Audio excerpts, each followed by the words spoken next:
अस्सलाम वालेकुम and welcome back to Inafa accounting education channel. Viewers, हमेशा की तरह आप लोगों से रिक्वेस्ट है कि चैनल को सब्सक्राइब कीजिए और साथ ही बेल आइकन प्रेस कीजिए ताकि आप किसी किस्म का कोई लेक्चर और वीडियो मिस ना करें। व्यूअर्स, हमारा जो टॉपिक चल रहा था दैट वाज रिस्क मैनेजमेंट। इसके दो पार्ट्स वीडियो के ऑलरेडी मैं रिलीज कर चुका हूँ। टॉपिक 5 तक, इवन 6 तक, 6 का भी कुछ पार्ट पढ़ चुके थे। आज हम टॉपिक 6 का जो लास्ट एरिया है दैट इज रिस्क ऑडिट, उसको डिस्कस करेंगे और उसके बाद फिर आगे फर्दर जो रिस्क से रिलेटेड टॉपिक्स हैं उनको डिस्कस करेंगे। तो हमारे साथ लगे रहिए ताकि आप तमाम की तमाम जो टॉपिक्स हैं रिस्क के वो कवर कर सकें। आज का हमारा जो टॉपिक है that is stages in risk audit. Risk audit जो है हमने अपने पिछली वीडियो में डिस्कस किया था कि ये एक टेक्निक होती है जिससे आप ओवरऑल रिस्क असेसमेंट करते हैं, रिव्यू करते हैं और फिर देखते हैं कि कितने रिस्क हैं जो आपके बाकी हैं जिनको आपने अभी तक मैनेज नहीं किया, ताकि उनको प्रॉपरली मैनेज किया जा सके। तो रिस्क ऑडिट में जो स्टेजेस होती हैं, सबसे पहली चीज़ है आइडेंटिफिकेशन। जब भी रिस्क ऑडिट किया जाता है तो ऑडिटर भी रिस्क को आइडेंटिफाई करता है, फिर उनकी असेसमेंट करता है कि ये लो है, मीडियम है, हाई है, किस लेवल पे फॉल कर रहे हैं।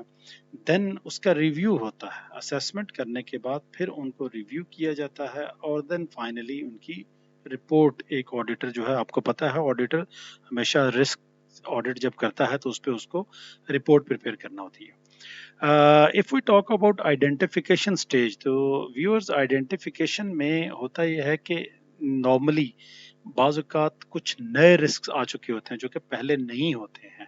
तो new risk emerge and the old ones disappears, मतलब बाज़ औक़ात पुराने रिस्क जो हैं वो गायब हो जाते हैं, नए रिस्क आ जाते हैं। Identification is therefore particularly important for those organization existing in turbulent environments. Turbulent environment कहते हैं बड़ी डायनामिक environment होती है जहाँ पे चेंजेस बहुत ज़्यादा होती हैं। तो इस तरह की ऑर्गेनाइजेशन में जो आइडेंटिफिकेशन प्रोसेस है वो तो हर वक्त होते रहना चाहिए ताकि वहाँ पे किसी भी किस्म की जो चेंजेस आई हैं रिस्क में उनको आइडेंटिफाई किया जा सके। आइडेंटिफिकेशन के बाद अगली स्टेज असेसमेंट है। असेसमेंट में हम क्या करते हैं कि उसकी प्रोबेबिलिटी और लाइक्लीहुड, यानी जो उसका इम्पैक्ट है या कॉन्सिक्वेंसेस हैं, एक तरफ उनको रखते हैं और एक तरफ उसके होने के चांस जो हैं उनको हम रखते हैं। ये रिस्क मैपिंग की बात है, आगे जाके हम इसको डिटेल में डिस्कस करते हैं।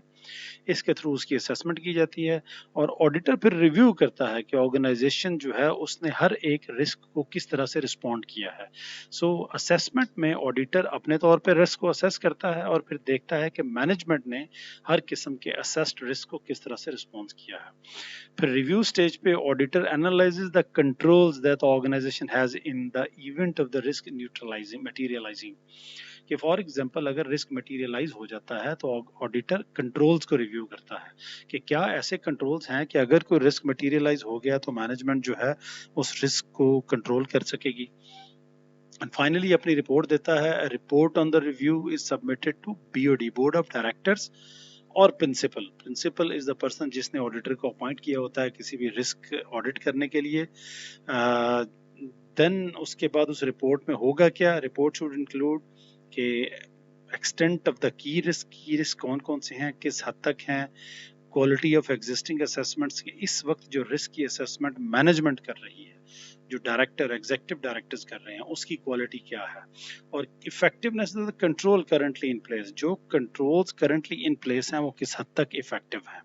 तो ये रिपोर्टिंग स्टेज है, इसमें ऑडिटर इनको रिपोर्ट कर देगा।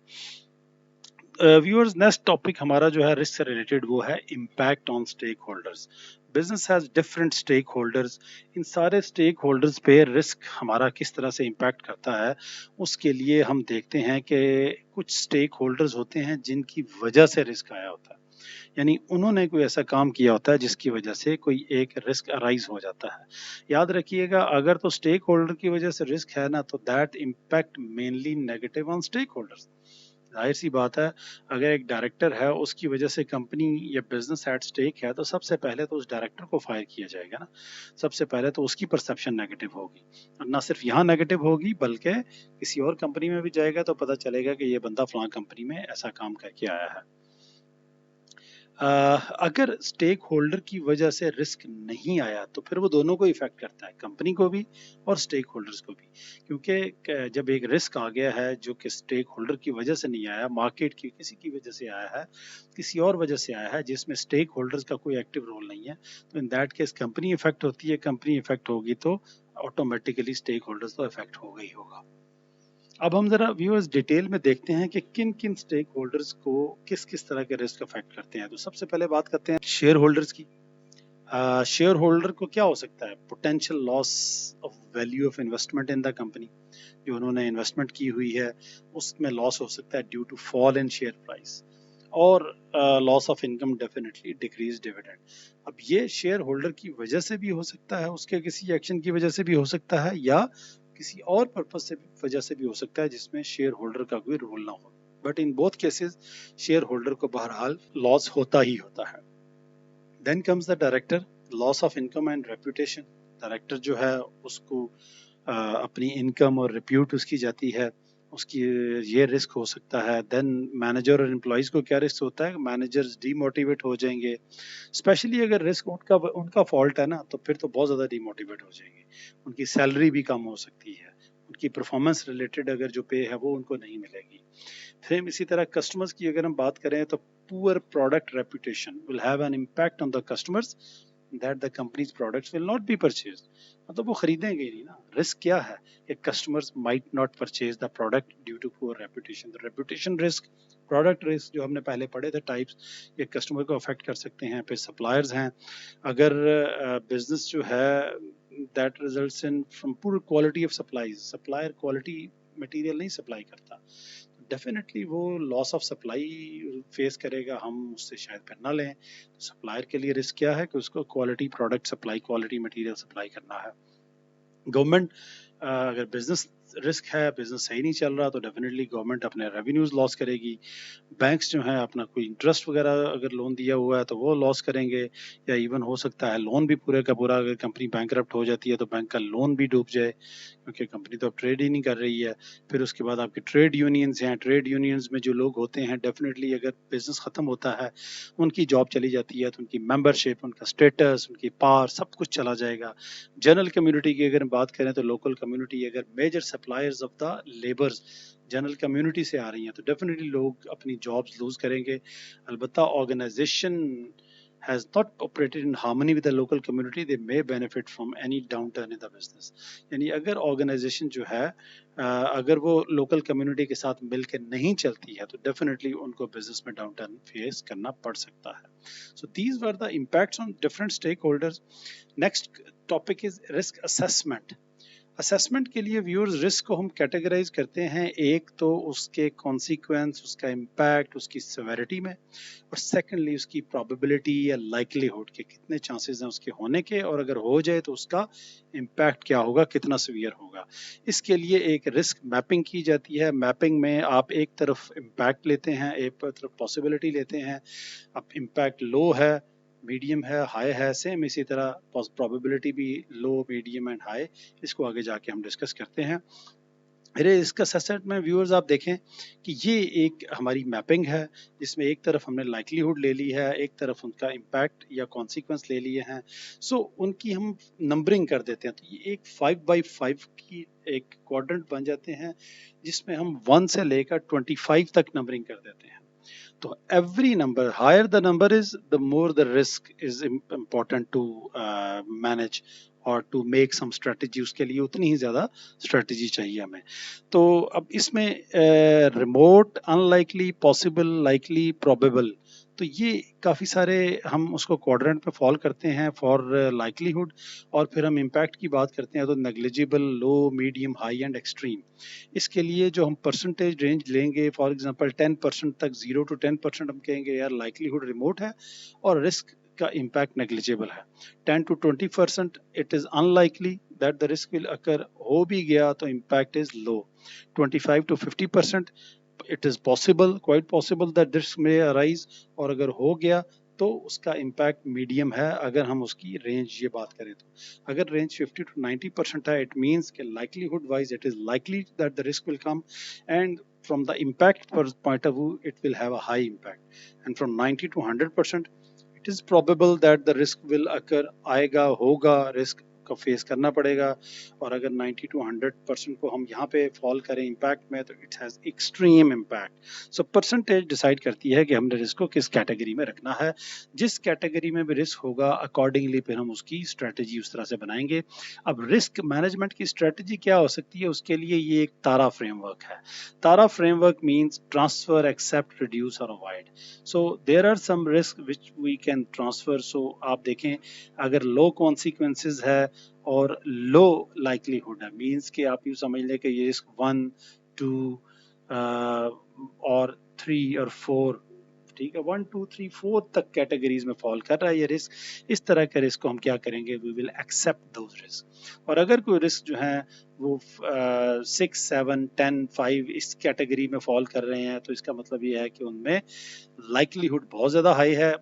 इंस्टेड ऑफ लाइकलीहुड यहाँ पे चूंकि एक्स एक्सिस में है तो ये 4, 8, 10, 5 अगर लाइकलीहुड बहुत ज़्यादा है और उनका इम्पैक्ट लो है तो इस तरह के रिस्क को हम ट्रांसफर कर दिया करते हैं। फॉर एग्जांपल इन्वेंट्री है, इन्वेंट्री को आग लगने के चांसेस जो हैं उनकी लाइकलीहुड जो है वो बहुत ज़्यादा, इन्वेंट्री बड़ी इस तरह की वल्नरेबल है। लेकिन अगर फॉर एग्जांपल लग जाती है आग तो इसका मतलब ये है कि डिपेंड करता है इन्वेंट्री की वैल्यू कितनी है तो उसका इम्पैक्ट भी हाई है। तो इस तरह के हम रिस्क को हम क्या कर सकते हैं, हम ट्रांसफर कर दें, हम अपनी इन्वेंट्री जो उसको इंश्योर करवा लें। सो इंश्योरेंस से क्या होता है, हमारा रिस्क ट्रांसफर हो जाता है। Then there are some risk जिसको हम रिड्यूस करने के लिए स्ट्रेटजीज बनाते हैं which has a low likelihood but अगर हो गया तो हाई इम्पैक्ट होगा। सो कोशिश करें कि ये रिस्क जो है इसका इम्पैक्ट रिड्यूस हो। और अगर ऐसे रिस्क हैं जिनकी लाइकलीहुड भी बहुत ज़्यादा है और उनका इम्पैक्ट भी बहुत ज़्यादा अगर वो हो गए तो try to avoid such risk, या कम से कम उनको इस लेवल तक कम किया जाए, कोई ऐसी स्ट्रेटजीज बनाई जाएं, एक्शंस लिए जाएं कि वो एक कंपनी की रिस्क एपिटाइट के अंदर अंदर फॉल कर जाएं। नेक्स्ट इज रिस्क असेसमेंट में ही हम देखते हैं कि रिस्क जो है उनकी नेचर डायनामिक होती है। ऐसे नहीं होता कि रिस्क स्टैटिक हो और एक ही तरह का रिस्क हो। ऑर्गेनाइजेशन जो है वो अगर स्टैटिक भी है तो even then risk are changing. Risk जो है it changes over time. Environment change होती है, जिस कंपनी एनवायरनमेंट में कंपनी काम कर रही होती है, इंटरनल हो या एक्सटर्नल हो, वो दोनों चेंज होती हैं। उस एनवायरनमेंट के चेंज होने से रिस्क भी चेंज होता है। सो हम डायनामिक और स्टैटिक पे अगर थोड़ा सा करें तो डायनामिक एनवायरनमेंट क्या होती है, जिसमें किसी किस्म की कोई चेंजेस नहीं आती है, ना इंटरनल ना एक्सटर्नल, और ना ही फिर रिस्क चेंज होते हैं। ऐसा नॉर्मली रियलिटी में होता नहीं है क्योंकि इस वक्त specially when the world has gone global village, तो इस सिचुएशन में तो कोई भी ऐसा रिस्क नहीं है जिसको हम कह सकें कि ये स्टैटिक रिस्क है। अलबत्ता जो डायनामिक टर्बुलेंट इन्वायरमेंट होती है उसमें क्या होता है, इंटरनल एक्टिविटीज़ कॉन्स्टेंटली चेंजिंग, काम करने के तरीके चेंज हो रहे हैं, प्रोडक्ट लॉन्च के तरीके चेंज हो रहे हैं, बिजनेस की रीस्ट्रक्चरिंग रेगुलर बेसिस पे होती रहती है।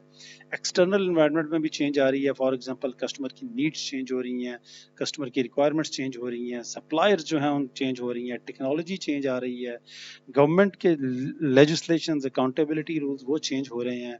तो इस तरह के इन्वायरमेंट में जो रिस्क हैं वो भी चेंज होते हैं। तो रिस्क जब डायनामिक होते हैं तो फिर हमें उनको रेगुलरली मॉनिटर करना पड़ता है ताकि जो उनमें चेंज आई है रिस्क में अकॉर्डिंगली हम अपनी स्ट्रेटेजी में भी चेंज लेके आए। व्यूअर्स, नेक्स्ट जो है that is risk perception. Perception की अगर हम बात करें तो there are different risk perceptions. एक ऑब्जेक्टिव परसेप्शन है और एक सब्जेक्टिव परसेप्शन है। ऑब्जेक्टिव परसेप्शन मींस ये वो परसेप्शन है जिसमें बड़ी हाई डिग्री ऑफ सर्टेनिटी के साथ हमने एक रिस्क परसीव किया है कि ये होगा। अलबत्ता सब्जेक्टिव में होता है कि उसकी जो इम्पैक्ट है या लाइकलीहुड है उसके साथ हम कोई वैल्यू असाइन नहीं कर सकते हैं, बड़ी अनसर्टन सिचुएशन होती है। उसके लिए फिर हमें डिफरेंट मेथड्स अडॉप्ट करने पड़ते हैं ताकि हम रिस्क को क्वांटिफाई कर सकें, ऑब्जेक्टिव में लेके आए। वो कौन कौन से मेथड्स हैं, tools and techniques for quantifying risk. हम रिस्क को क्वांटिफाई इसलिए करते हैं ताकि वो सब्जेक्टिव की कैटेगरी से उठ के ऑब्जेक्टिव की कैटेगरीज में आ जाए। Number one is scenario planning. Different possible views of future are developed. Scenario planning क्या होता है कि आप फ्यूचर के ना multiple scenario one, scenario two, scenario three develop करके देखते हैं कि अच्छा ऐसे हो जाए तो क्या सिनेरियो बनेगा, इस तरह हो जाए तो क्या सिनेरियो बनेगा. उससे फिर हमें आइडिया हो जाता है कि अच्छा ये रिस्क जो है किस हद तक सर्टन है, उसकी सर्टेनिटी क्लियर हो जाती है. फिर सेंसिटिविटी एनालिसिस है. सेंसिटिविटी एनालिसिस में व्यूअर्स आपको पता है, आप पिछले अपने सब्जेक्ट्स में पढ़ पे भी आ चुके हैं कि इसमें क्या करते हैं कि मल्टीपल वेरिएबल्स को एक के साथ असेस करते हैं, उसकी सेंसिटिविटी चेक करते हैं. तो जो सबसे ज़्यादा सेंसिटिव वेरिएबल होता है उसको हम ज़्यादा फोकस करते हैं, उस पर हम ज़्यादा ध्यान देते हैं. That is the certain element के जिसके चेंज होने से, जिसके माइनर से चेंज होने से आपके प्रॉफिट में बहुत ज़्यादा चेंजेस आ सकती हैं. इसके बाद जो नेक्स्ट है that is decision tree. Decision tree demonstrate the uncertainties. Her stage पे अनसर्टेनिटीज होती हैं, हम उसकी एक्सपेक्टेड वैल्यू देखते हैं, उसको इवेल्युएट करते हैं और उसके बाद फिर हम देखते हैं कि हमें पॉसिबल जो हमारी पॉसिबल आउटकम्स हैं उनको इवेल्युएट करके एक्सपेक्टेड वैल्यू उनकी क्या आएगी. तो जहाँ पे हमारी एक्सपेक्टेड वैल्यू ज़्यादा होती है हम वो जो स्ट्रेटजी है उसको चूज कर लेते हैं. Then comes computer simulations. Different Monte Carlo simulation है जिसमें एक प्रोबेबिलिटी डिस्ट्रीब्यूशन हम चूज करते हैं and that can be run repeatedly to identify many possible scenarios and outcomes for a project. यानी ये मॉन्टे कार्लो सिमुलेशन जो है इसमें आप एक प्रोजेक्ट के लिए बड़ी मल्टीपल सिनेरियोज डेवलप कर सकते हैं जो कि आपको क्लियर कर देगा. उससे आपको आइडिया हो जाएगा कि कौन कौन से ऐसे रिस्क हैं जो कि लाजमी हमें फेस करने पड़ेंगे. फिर इसी तरह सॉफ्टवेयर पैकेजेस हैं. डिफरेंट सॉफ्टवेयर पैकेजेस डिज़ाइन किए जाते हैं to identify the risk and for the analysis purposes as well. Then analysis of existing data. Existing data को एनालाइज करके भी आप जो है वो पास्ट का एनालिसिस करके तो फ्यूचर में प्रेडिक्शन दे सकते हैं कि पास्ट में हमें किन किन रिस्क को फेस करना पड़ा था और फ्यूचर में किन किन रिस्क के रिपीट होने के चांसेस वंस अगेन मौजूद हैं. फाइनली व्यूअर्स लास्ट टॉपिक हमारा जो रिस्क से रिलेटेड है, अभी हमने इसकी डिफरेंट कॉन्सेप्ट जो हैं उनको भी डिस्कस करना है, but for today's lecture the last topic is risk register. It is very important. बहुत ज़रूरी है रिस्क रजिस्टर मेंटेन करना, क्योंकि रिस्क रजिस्टर की अभी हम देखेंगे ना उसमें कंटेंट्स क्या क्या होते हैं तो आपको आइडिया हो जाएगा कि कितना इंपॉर्टेंट रोल प्ले करता है रिस्क रजिस्टर रिस्क मैनेजमेंट में. सबसे पहले रिस्क रजिस्टर होता क्या, it's a very important and practical risk management tool that all companies should have, rather must have. यानी रिस्क रजिस्टर जो है हर कंपनी के पास होना चाहिए. आप उसमें देखें क्या क्या होगा तो आपको आइडिया हो जाएगा कि रिस्क रजिस्टर कितना इंपॉर्टेंट है. कौन कौन सी हेडिंग्स दे सकते हैं हम इसमें. Number one is the risk title. Title में क्या होगा, that would be state the risk might be, कि क्या रिस्क हो क्या सकता है, title of the risk. Then the likelihood of the risk, अभी थोड़ी देर पहले हमने डिस्कस किया 1 से 5 तक आप उसकी लाइकलीहुड करें. फिर उसका इम्पैक्ट जो है वो उसकी हेडिंग दें कि इस रिस्क का इम्पैक्ट क्या होगा. और ये हेडिंग्स जो हैं ये तमाम रिस्क के लिए हैं, जो भी रिस्क आप आइडेंटिफाई करेंगे उन सब के लिए ये हेडिंग्स आपने अप्लाई करनी है. फिर रिस्क ओनर का नाम, यूजुअली मैनेजर या डायरेक्टर है जो एक्चुअली ओन करता है उस एरिया को जिसमें वो रिस्क आ रहा है या आ सकता है. Then the date of identification, किस डेट को रिस्क आइडेंटिफाई हुआ, किस डेट को लास्ट टाइम कंसिडर किया गया, उसके बारे में बात हुई, उसको सोचा गया, और फिर क्या क्या मिटिगेशन एक्शंस लिए गए हैं, उसको कम करने के लिए क्या एक्शंस लिए गए हैं. Overall risk स्टेटिंग rating might be given, तो आप उसको फिर ओवरऑल रेटिंग दें कि अच्छा एक्शंस लेने से पहले क्या रेटिंग थी, अब एक्शंस लेने के बाद ओवरऑल किस रेटिंग पे फॉल कर रहा है वो. रेटिंग से मुराद ये है जो हमने प्रीवियसली लाइकलीहुड और कॉन्सिक्वेंसेस को लेके एक मैपिंग की थी 5x5 के क्वाड्रेंट्स की, वहां रख के आप उसकी रेटिंग दे सकते हैं. देन उसके बाद risk further actions to be taken in the future, future में अच्छा इस रिस्क से रिलेटेड अब हम और क्या क्या काम करेंगे. देन एक्शन लीड नेम, जो एक्शन लीड मींस कि the person responsible to make sure के फ्यूचर में जो एक्शंस हैं वो भी होंगे, that's called the lead person या एक्शन लीड, उसका नाम भी लिखा जाएगा. और फिर ड्यू डेट लिखी जाएगी कि कब एक्शन आपने इंप्लीमेंट करना है, और फिर एक टारगेट आपने उसका मेंटेन करना है कि लेट्स से इसका स्कोर इस वक्त 20 है तो आपको हम 8 या 9 का टारगेट दे रहे हैं कि उसको आपने रिड्यूस करके 7, 8, 9 इस लेवल तक लेके आना है. सो दैट्स द टारगेट, वो रिस्क रजिस्टर पे लिखेंगे. तो व्यूअर्स यू हैव सीन कि ये रिस्क रजिस्टर जो है कितना इंपॉर्टेंट है, क्योंकि अगर हम किसी भी ऑर्गेनाइजेशन में ये काम रेगुलर बेसिस पे अपडेटेड कर रहे हो, रिस्क रजिस्टर को अपडेट कर रहे हो, तो यू कैन सी कि हम हर किस्म के रिस्क को आइडेंटिफाई करके उसकी बाकायदा से एक स्ट्रेटजी बना सकते हैं. So this was the first area of the risk management viewers. अब ये 3 वीडियोस हमारी फर्स्ट एरिया की थी, तो होपफुली नेक्स्ट इंशाल्लाह 3 वीडियोस में हम दूसरा एरिया रिस्क का कवर करेंगे। तो आपके ये 6 वीडियोस जो कि हार्डली 20 से 25 मिनट की ड्यूरेशन की 6 वीडियोस हैं, इसमें आपका कंप्लीट रिस्क मैनेजमेंट का टॉपिक जो है वो कवर हो जाएगा। और ये ऐसा टॉपिक है जिसको आप किसी भी एजुकेशनल लेवल पे आप ले जाएं, this is the very elaborative level of the risk management. अपना ख्याल रखिएगा, कोविड सीजन है, घर पे रहिए, stay home, stay safe. Until then, goodbye, see you.